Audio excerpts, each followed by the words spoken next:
ദൈവത്തിൻ്റെ അതിപരിശുദ്ധമായ നാമം വാഴ്ത്തപ്പെടുമാറാകട്ടെ. നമുക്ക് ചിന്തിക്കുവാൻ ദൈവം തരുന്ന വചനം ലൂക്കോസിന് സുവിശേഷം 5-ാം അധ്യായത്തിൻ്റെ 18-ാം വചനം തൊട്ട് നമ്മൾ അങ്ങോട്ട് വായിക്കുമ്പോൾ അവിടെ പക്ഷവാതം നിറഞ്ഞ ഒരു വ്യക്തിയെ 4 പേര് വിശ്വാസത്തോടുകൂടി കർത്താവിൻ്റെ സന്നിധിയിൽ കൊണ്ടുവരുന്നതായിട്ട് നമുക്ക് കാണുവാൻ കഴിയും. പക്ഷവാതക്കാരന് 4 പേർ വിശ്വാസത്തോടുകൂടി യേശുവിൻ്റെ അടുത്ത് കൊണ്ടുവന്നപ്പോൾ എന്താ സംഭവിച്ചത്?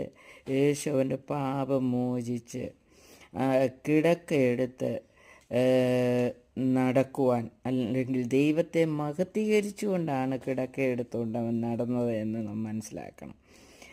അതിനുള്ള കൃപ കൊടുത്തു. അപ്പം ദൈവത്തെ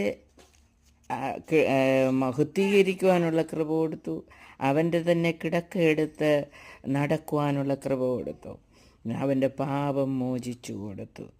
അപ്പോൾ കണ്ടു നിന്നവരിൽ എന്തുണ്ടായി? വിസ്മയമുണ്ടായി, ഭയമുണ്ടായി. അവർ പറഞ്ഞു, നാം അപൂർവ കാര്യങ്ങളെ കണ്ടു.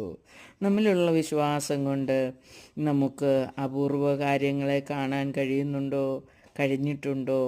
അപൂർവ കാര്യങ്ങൾ കാണണം എന്നുള്ള ആഗ്രഹത്തോടു കൂടി നമുക്കും ജീവിക്കാം. ദൈവം തമ്പുരാൻ നമ്മെ സഹായിക്കുമാറാകട്ടെ. ആമേൻ.